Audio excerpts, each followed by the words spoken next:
जी, अस्सलाम वालेकुम वरहमतुल्लाह। उम्मीद है मेरी आवाज आ रही होगी आप लोगों को। ओके। जी तो सर, आ रही है। हाँ, तो फिर वो कहता है वह और अर्जिउ।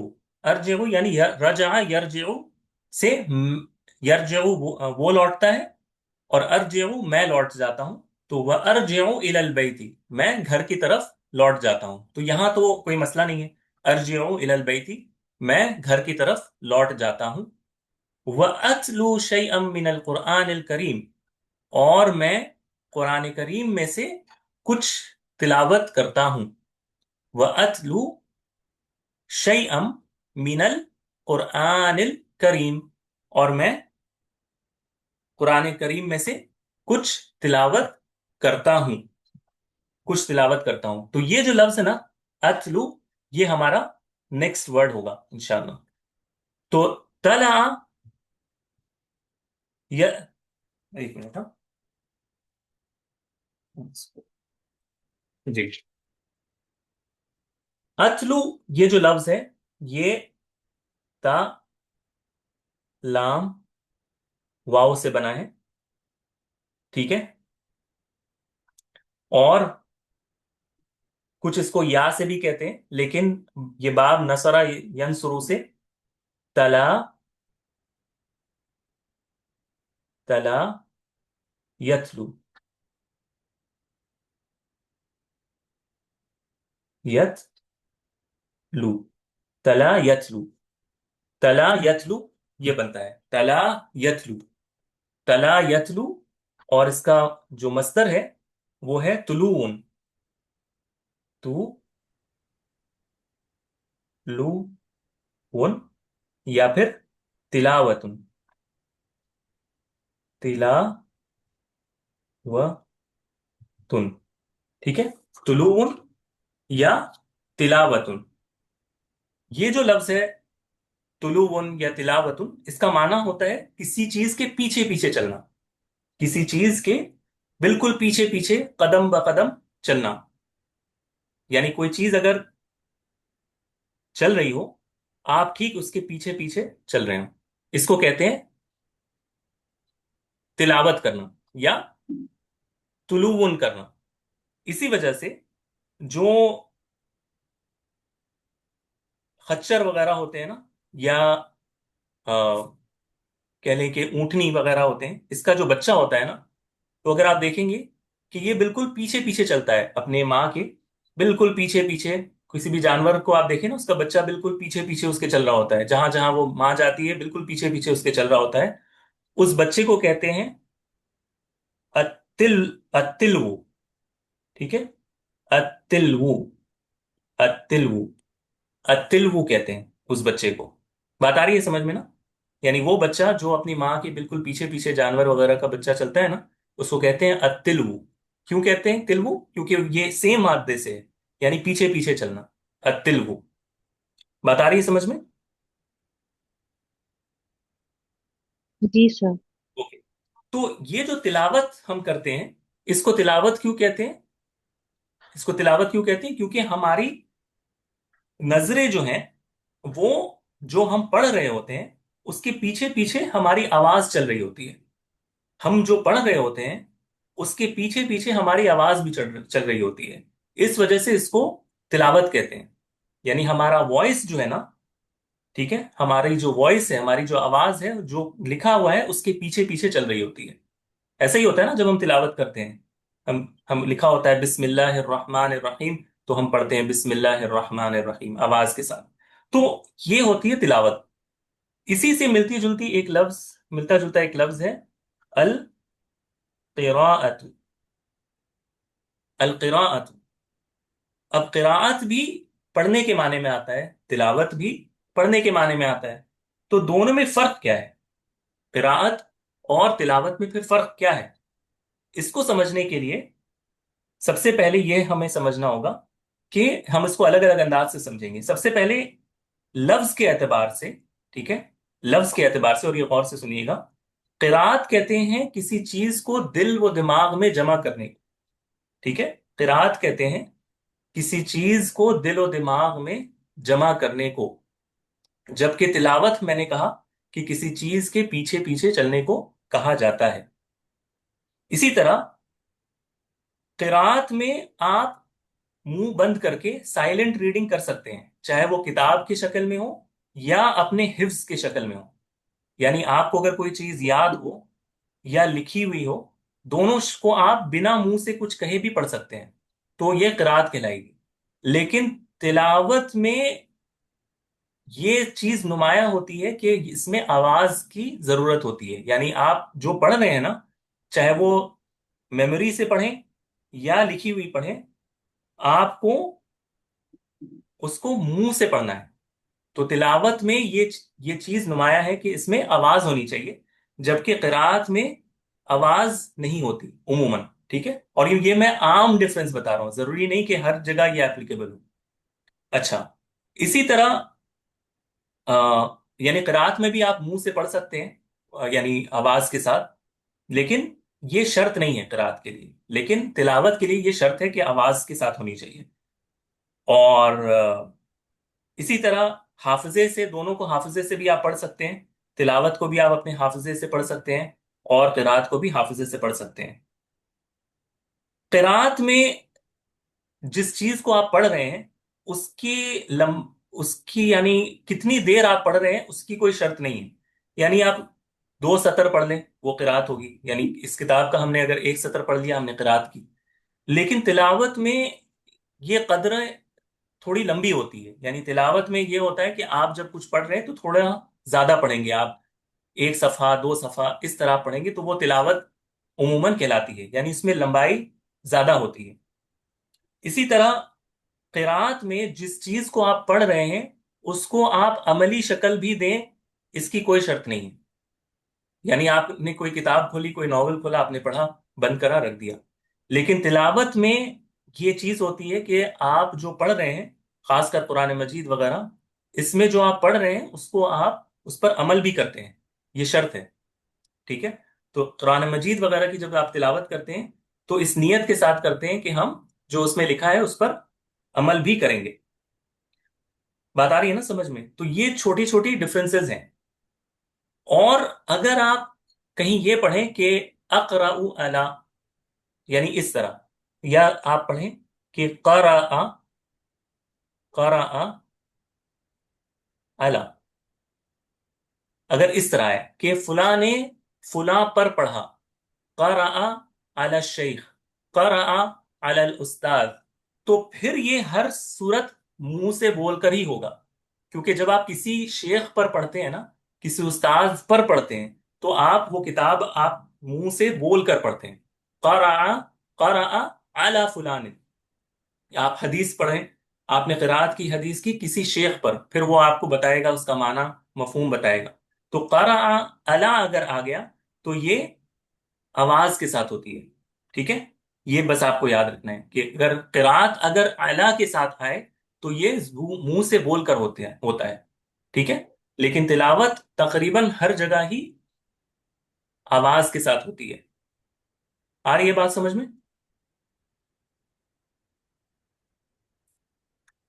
उस्ताद, क़िराअत तो बोले तो साइलेंट रीडिंग भी पढ़ सकते हैं। क़िरा अला बोले तो उसको जाहिरी तौर पर पढ़ना होता है। हाँ, करा अला तो फिर आपको उसको जाहिर तौर पर ही पढ़ना होगा, क्योंकि वो आप किसी शेख या उस्ताद पर पढ़ रहे हैं ना, तो आप उसको मन में नहीं पढ़ सकते। जी कि जी। अगर मैं कहूँ कि कराअती अला फुलान, आपने फुला पर पढ़ा, तो जाहिर है कि आपने किताब खोली होगी, आपने आवाज के साथ पढ़ी होगी। ठीक है, तो ये जो है ना, ये यानी छोटी सी सा फर्क है। लेकिन मैंने आपको बता दिया है ताकि आप अगर कहीं ऐसा कुछ हो तो आपको समझ में आए कि यहाँ पर किरात, चूंकि आप किरात तो एक नॉर्मल रीडिंग होती है बेसिकली। आपने कोई नॉवेल उठाई या कोई भी दीनी किताब उठाया, आपने पढ़ा, बंद करा, रख दिया। लेकिन तिलावत में एक एहतमाम होता है, उसको आप रखते हैं सामने, उसको एक नियत के साथ पढ़ते हैं, और थोड़े से लंबे वक्फे तक पढ़ने की कोशिश करते हैं। और इसमें आवाज भी होती है बाज, यानी यानी अगर, यानी आप ये कह रहे हैं कि 90% ये होता है कि इसमें आवाज की शर्त लगाते हैं। कभी ऐसा होता है कि बिना आवाज के भी इंसान तिलावत कर सकता है, ऐसा नहीं है कि बिना आवाज के अगर हो तो वो तिलावत नहीं कहलाएगी। लेकिन ज्यादातर इसका जो नॉर्मल यूजेज माना जाता है वो आवाज के साथ माना जाता है। ठीक है, क्लियर है यहां तक? जी जी। जी। तो ये था तिलावत के ताल्लुक से। तो अतलू, तला यतलू, उसने तिलावत की। तला यतलू वो तिलावत करता है। अतलू मैं तिलावत करता हूं। व अतलू शैअन मिनल कुरानिल करीम। शैअन यानी कुछ हिस्सा, शैअन यानी कुछ। ठीक है, शैउन से शैअन, ये अतलू शैअन बन गया क्योंकि ये नसब है, मफऊल है। अतलू यानी मैं तिलावत करता हूं कुछ हिस्सा। शैअम मिन, में से, किससे? अल कुरान अल करीम, कुरान करीम में से मैं कुछ तिलावत करता हूं। अच्छा, मैं इन अल्फाज का माना अभी डिस्कस नहीं कर रहा कि शई क्या है। अल कुरान अल करीम में करीम का क्या माना है? करीम यानी बाइज्जत, ठीक है, लेकिन मैं इसको भी तफसील में नहीं जा रहा। वह अतलू शई अम मिन अल कुरान अल करीम, और मैं कुरान करीम में से बाज हिस्सा पढ़ता हूं। शई यानी किसी भी चीज को जिसके मुतालिक आप इंफॉर्मेशन देना, उसको शई उन कहते हैं। शई उन यानी एनीथिंग, समथिंग। मैं कुरान मजीद में से कुछ पढ़ता हूं, यानी कुछ हिस्सा इसका पढ़ता हूं। सुम्मा, फिर, सुम्मा, फिर, अखरुजु, अखरुजु में मेरे पास ज्यादा कहने के लिए नहीं है। खरजा यखरुजु से खुरूज के माने में, निकलने के माने में ये यूज होता है। और मैं इंशाल्लाह खुरूज का माना आपको इंशाल्लाह डिटेल में बाद में बताऊंगा। अखरुजु इलल बुस्तानी व अजरी। ठीक है, सुम्मा अखरुजु इलल बुस्तानी व अजरी, फिर मैं बाहर चला जाता हूं। बाहर जाता हूं किधर? इलल बुस्तानी, बुस्तान की तरफ चला जाता हूं, बाग की तरफ चला जाता हूं। वह अजरी, और मैं तेज रफ्तार चलता हूं। और वह अजरी यानी मैं तेजी से वॉक करता हूं, यानी मैं जिसको जॉगिंग कह लें या फिर तेज चलने के माने में यह आता है। सुम्मा अखरुजु इलल बुस्तानी व अजरी, फिर मैं बुस्तान की तरफ, पार्क की तरफ चला जाता हूं और मैं तेज चलता हूं। तो अब हम जिस लफ्ज की तरफ आ रहे हैं ना, वो लफ्ज है, इसको, ये जो लफ्ज है ना बुस्तान, इसको हम डिस्कस करेंगे। इससे पहले मैं आपको दो चीजें बता दूं, ठीक है? अरबी जुबान में, अरबी जुबान में मैं दो चीजें आपको बताना चाहता हूं। अरबी जुबान में दो तरह के अल्फाज आपको मिलेंगे। एक मिलेगा आपको अद्दखील। अद्दखील, अद्दखील एक ऐसा अजनबी लफ्ज है जो अरबी नहीं था। अद्दखील एक ऐसा लफ्ज है अरबी जुबान में जो ओरिजिनली अरबी नहीं था, लेकिन इसको अरब ने जिस तरह ये लफ्ज था ना, उसी तरह इसको अपने अंदर समो लिया। मिसाल के तौर पर अरबी जुबान में कप कोई लफ्ज नहीं था। कप, कप यानी प्याली।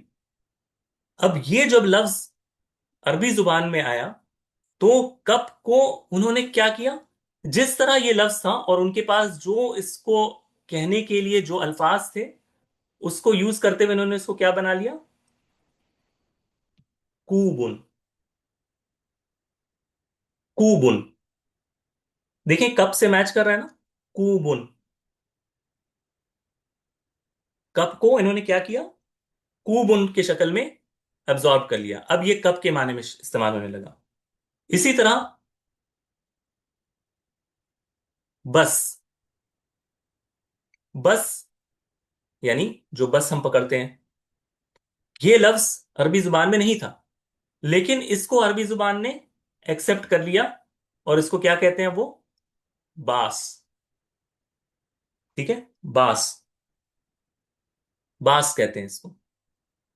तो अरबी जुबान में ना बहुत सारे अल्फाज ऐसे आपको मिलेंगे, पुराने दौर में भी और आज के दौर में भी, जिसको अरबी जुबान ने हू बहू उसी तरह एक्सेप्ट कर लिया है जिस तरह वो लफ्ज था। इसको कहते हैं अद्दखील। इसको क्या कहते हैं? अद्दखील कहते हैं। ठीक है, इसके मुकाबले में कुछ लफ्ज हैं जिसको अरबी जुबान हू बहू एक्सेप्ट नहीं करता, बल्कि इसमें कुछ चेंजेस लाकर इसको एक्सेप्ट करता है। ठीक है, इसमें कुछ चेंजेस लाकर उसको एक्सेप्ट करता है। उन अल्फाज में उन अल्फाज में एक लफ्ज आता है, कुरान मजीद में भी इस्तेमाल हुआ है, इबरीक। इबरीक, ठीक है, इबरीक लफ्ज इस्तेमाल हुआ है। इबरीक लफ्ज आपको देखना है अगर, तो आप देख सकते हैं कुरान मजीद में। मैं आपको बताता हूं, आप सूरतुल वाक़िया आयत नंबर 18 देखें। सूरतुल वाक़िया आयत नंबर 18। सूरतुल वाक़िया आयत नंबर 18।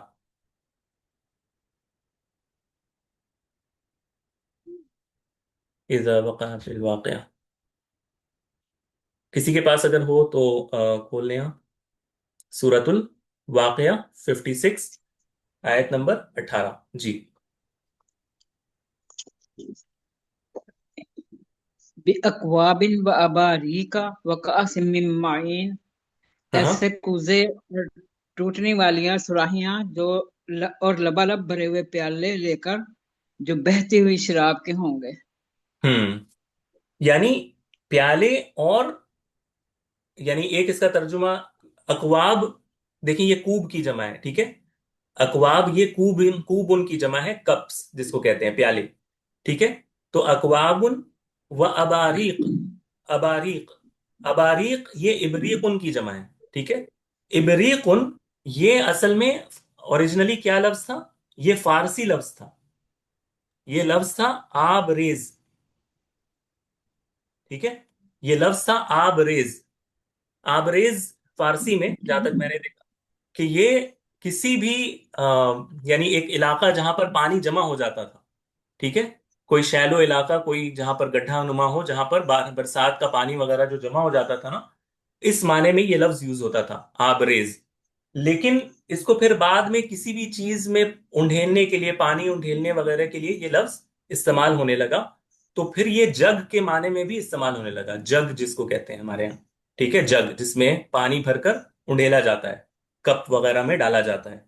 तो यहां पर ये लफ्ज अबारीक जो था वो आबरेज था, जैसा कि उलमा ने कहा है। और फिर ये बाद में इसको मुअर्रब करके इबरीक बना दिया गया, इबरीक, ठीक है। तो इबरीक से अबारीक, तो ये लफ्ज ओरिजिनली फारसी था। इसको अरबों ने अपने तौर पर इसको एक नया नाम दिया, आबरी अबरीक, सॉरी इबरीक, और फिर इसको इस्तेमाल किया। तो ये लफ्ज क्या कहलाता है, मुअर्रब कहलाता है, मुअर्रब, ठीक है। इसी तरह अ, पुराने जो हिब्रू कह लें या सेमेटिक लैंग्वेजेस में एक लफ्ज था, पैराडीसोस, पैराडीसोस, ठीक है। पैराडीसोस ये जन्नत के माने में या पैराडाइज के माने में यूज होता था, पैराडीसोस, ठीक है। पैराडीसोस ये जन्नत के माने में इस्तेमाल होता था। लेकिन जब अरब ने इसको इस्तेमाल किया तो इसका क्या नाम दिया, फिरदौस, फिरदौस, जन्नतुल फिरदौस। तो इसको क्या कहते हैं, मुअर्रब लफ्ज कहते हैं, मुअर्रब। तो कुछ लफ्ज दखील होते हैं, यानी हू बहू जिस तरह वो थे उसी तरह इस्तेमाल होते हैं। और कुछ लफ्ज क्या होते हैं, मुअर्रब होते हैं, यानी वो लफ्ज ओरिजिनली कुछ और थे, उसको फिर अरबी जुबान ने अपने तौर पर उसमें चेंजेस करके उसको यूज कर लिया होता है, ठीक है, यूज कर लिया होता है। इसी से अब हम आएंगे अपने आज के लफ्ज में, अखरुजु इलल बुस्तानी। अब ये बुस्तान हमें समझना है कि ये बुस्तान क्या चीज है, ये बुस्तान क्या चीज है। तो बुस्तान कहते हैं, बुस्तान कहते हैं किसी भी बाग को, ठीक है, किसी भी बाग को कहते हैं जहां पर पेड़ पौधे, ठीक है, या फल वगैरह लगे होते हैं। और कभी तो ये बिल्कुल खुला होता है, या फिर इसके इर्द गिर्द चार दीवारी वगैरह भी होती है। और ये एक आम लफ्ज है, और ये एक आम लफ्ज है, जो किसी भी बाग के लिए आप कह सकते हैं, कोई भी बाग नुमा हो, लेकिन वो बाग क्या होता है, आमतौर पर उसमें कोई काश्तकारी करता है, यानी उसको कोई जाता है, उसकी कटाई छटाई करता है बीच बीच में, उसको जो है ना वो मेंटेन करता है, और इसमें फल वगैरह भी लगे होते हैं बाज दफा, कभी पेड़ पौधे भी होते हैं। तो ये एक आम लफ्ज है बुस्तान। ठीक है, बुस्तान, अल बुस्तान, अल बुस्तान, अल बुस्तान किसी भी आम बाग को कहते हैं। लेकिन ये लफ्ज आया कहां से है? तो जवाब यह है कि ये लफ्ज असलन फारसी है। आप लोग क्या बता सकते हैं कि ये फारसी अगर हम इसको कहें तो ये लफ्ज असल में क्या था? ये लफ्ज असल में था बू, बूस्तान। बूस्तान, बूस्तान। बू यानी खुशबू, यानी महक के लिए कहते हैं ना, महक के लिए या स्मेल के लिए कहते हैं बू, और स्तान जगह के लिए। तो चूंकि इन जगहों से अच्छी खुशबू आती थी, एक अच्छी प्यारी खुशबू आती थी, इस वजह से इसको फारसी में पहले क्या कहा जाता था, बूस्तान। और बाद में इसको अरब ने इस्तेमाल जब किया तो इसको बुस्तान कर दिया, बुस्तान। ठीक है, बुस्तान जो लफ्ज है वो असल में बूस्तान से आया है, ये याद रखिएगा। ठीक है, तो ये लफ्ज अरब ने फारसी से लेकर अरबी बना दिया है। तो बुस्तान किसी भी आम बाग को जहां पर पेड़ पौधे वगैरह होते हैं उसके लिए इस्तेमाल होता है। ठीक है, अच्छा, इसी से मिलती जुलती हुए हुआ लफ्ज जो है वो अल हदीका। ठीक है, अल हदीका, अल हदीकतु, अल हदीकतु एक ऐसा बाग जिसके आसपास चार दीवारी हो। यानी हदीका में यह शर्त होती है कि वो जो बाग है उसके इर्द गिर्द क्या होनी चाहिए, चार दीवारी होनी चाहिए, यानी वो घिरा हुआ होना चाहिए। बुस्तान में ये शर्त नहीं होती, बुस्तान में या तो वो खुला हुआ होगा या उसमें जो है वो दीवार वगैरह होगी, दोनों होता है। लेकिन बुस हदीका एक खास बुस्तान है जिसमें चार दीवारी हो, तो इसको हदीका कहते हैं। और इसकी जमा अल हदाइक आता है, अल हदाइक, अल हदाइक। ठीक है, अल हदाइक।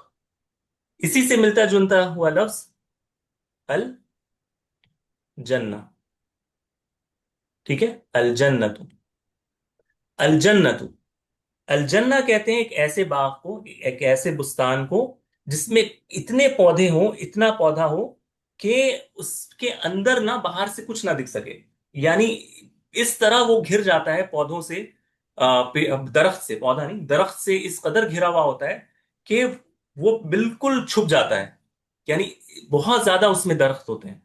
ठीक है, तो जन्नत कहते हैं एक ऐसे बाग को जहां पर इतने दरख्त हों कि दरख्त से वो पूरा हिस्सा घिर जाए, छुप जाए, यानी उसमें हर जगह जो है ना वो छांव हो, इस कदर वो छुप जाता है, यानी घना जंगल, घना जो है आप कह दें बाग।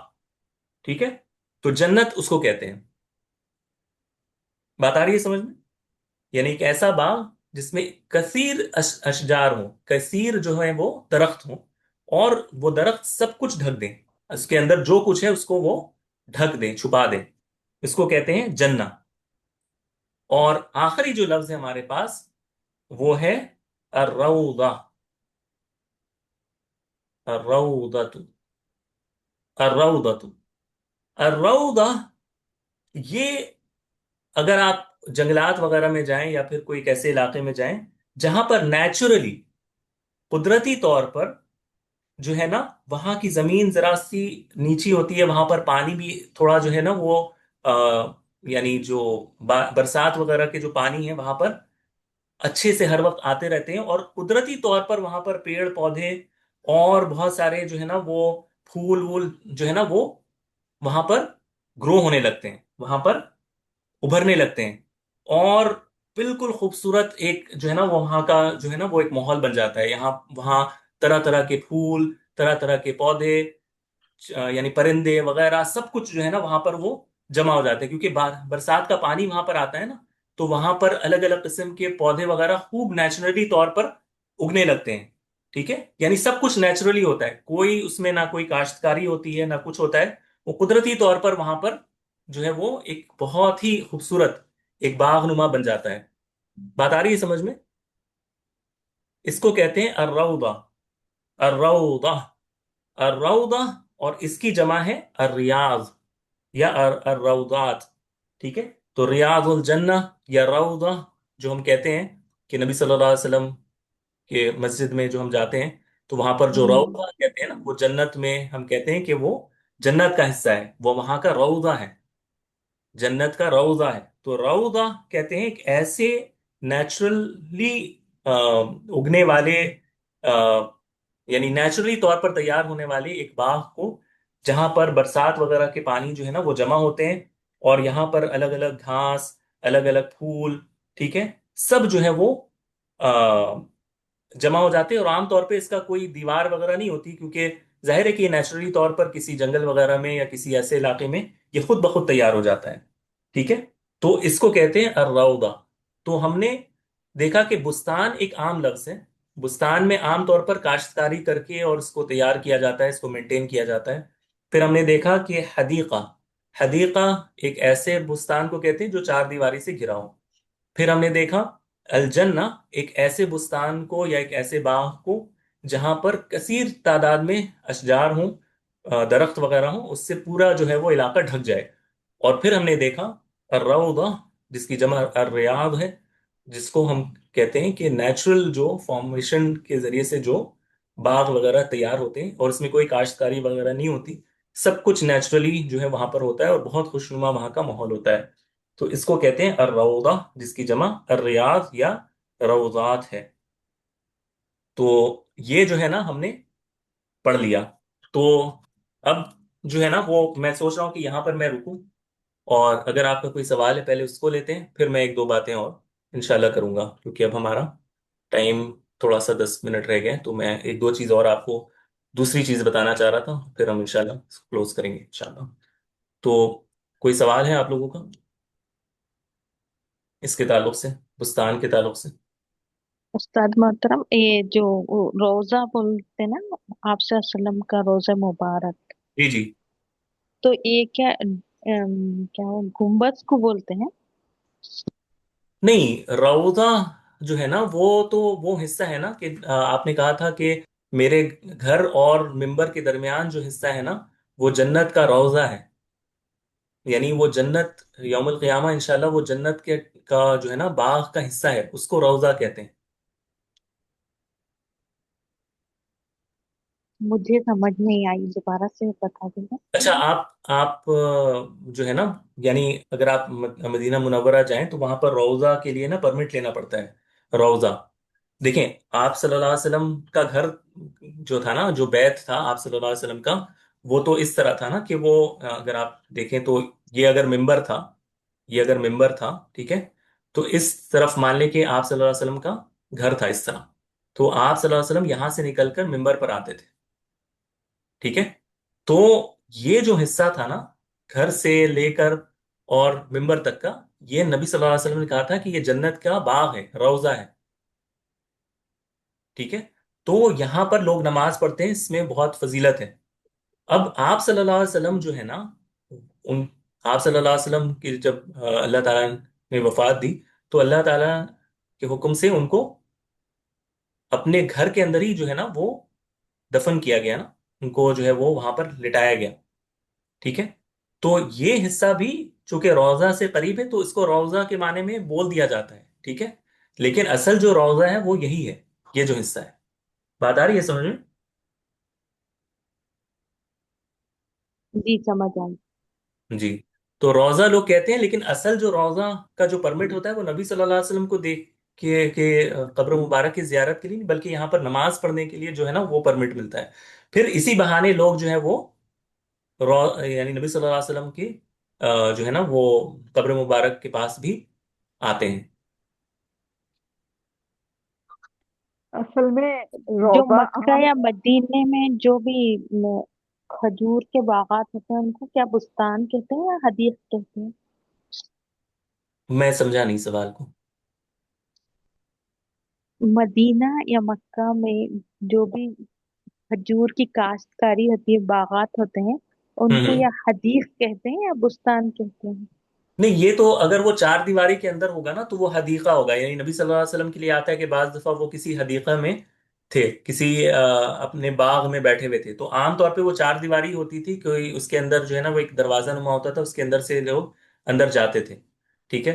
तो आमतौर पे मदीना वगैरह में जो लोगों के अपने छोटे छोटे बाग होते थे तो वो हदीका की ही शक्ल में होते थे, एक चार दीवारी होती थी जिसके अंदर वो अपने जो है ना वो खजूर के दरख्त वगैरह लगाते थे।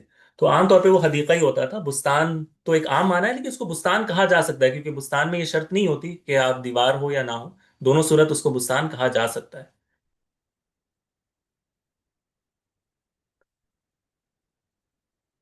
लेकिन रौजा जो है ना, रौजा, रौजा एक अलग चीज है। रौजा में यानी वो खजूर के दरख्त वगैरह की बात नहीं हो रही। रौजा यानी आप जिसको कह लेना कि नेचुरली जो आप किसी जंगल वगैरह में आप सोचें कि एक इलाका हो जहां पर बहुत सारे जो है ना वो फूल वगैरह अपने आप उग रहे हो, वहां परिंदे वगैरह भी हो, छोटा सा जो है ना वो पानी का चश्मा भी हो, और बहुत खूबसूरत नुमा एक एक शक्ल जो है ना वो कुदरती तौर पर जो बन जाती है, उसको रौजा कहते हैं।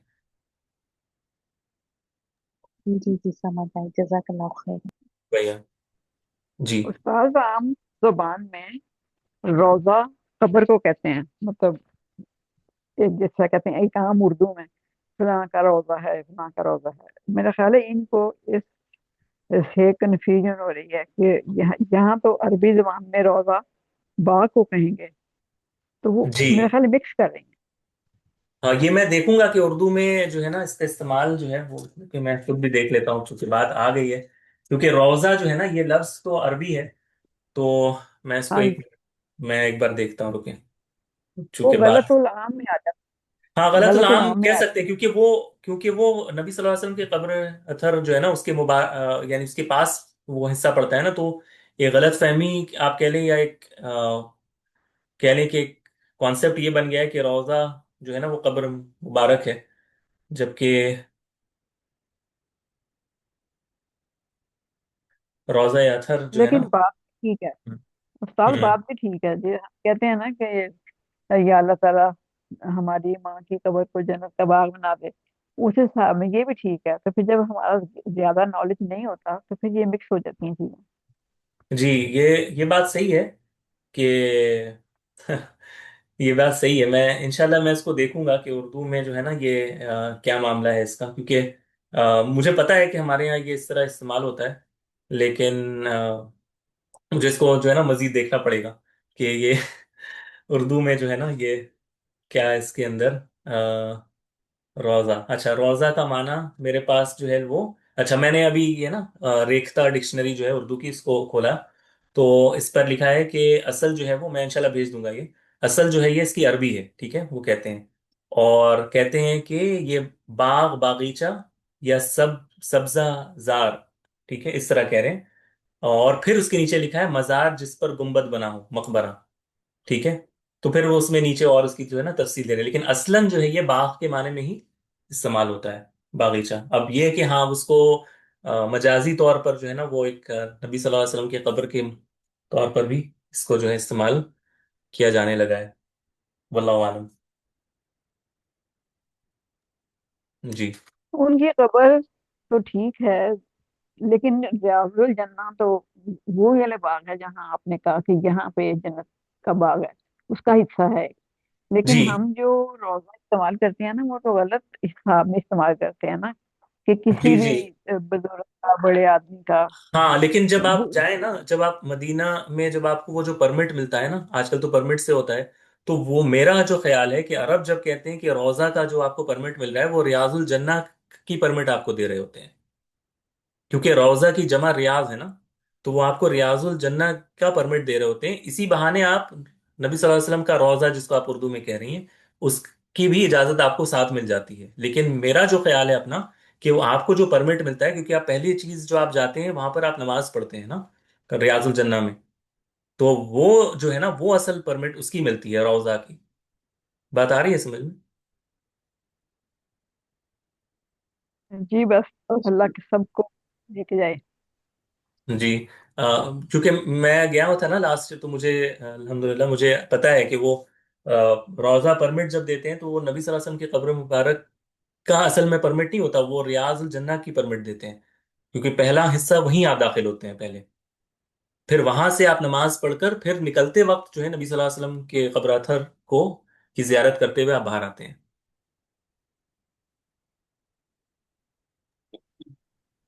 ठीक हो गया? सर, हदीकतुल आमद, आमद तो ये पब्लिक पार्क होता है। हदीका एक्चुअली मुअन्नस है, तो अल बुस्तान क्या है, मुजक्कर है या मुअन्नस? बुस्तान मुजक्कर इस लफ्ज इस्तेमाल होगा, क्योंकि इसमें जो है वो मुजक्कर, अच्छा। मुजक्कर, बुस्तान मुजक्कर लफ्ज इस्तेमाल होगा। जी।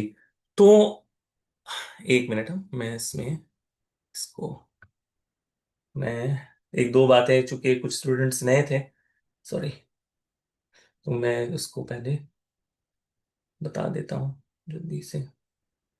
Stop share. एक मिनट। पार्टिसिपेंट्स।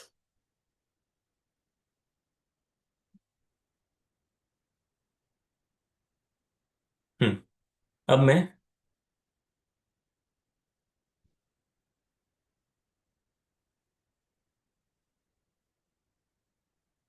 जी, तो कुछ स्टूडेंट्स हमारे साथ नए हैं, तो मैं उनको जरा बता दूं कि अरबी डिक्शनरी जो है ना, अरबी डिक्शनरियां जितनी भी हैं ये बहुत किस्म की हैं, ठीक है। यानी पुराने जमाने से जितनी भी अरबी की जो डिक्शनरी हैं वो अलग अलग तरीके पे लिखी गई है, वो हमारा अभी मौजू नहीं है।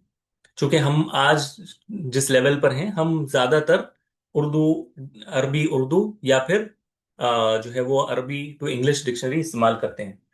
एक चीज जो आपको समझनी है कि अरबी जुबान में हर लफ्ज जो है वो रूट लेटर से बनता है, चाहे वो तीन होंगे या चार होंगे, या चार से जायद भी बाज सूरत बन जाते हैं अगर उसमें मजीद कुछ लेटर्स ऐड हो जाएं।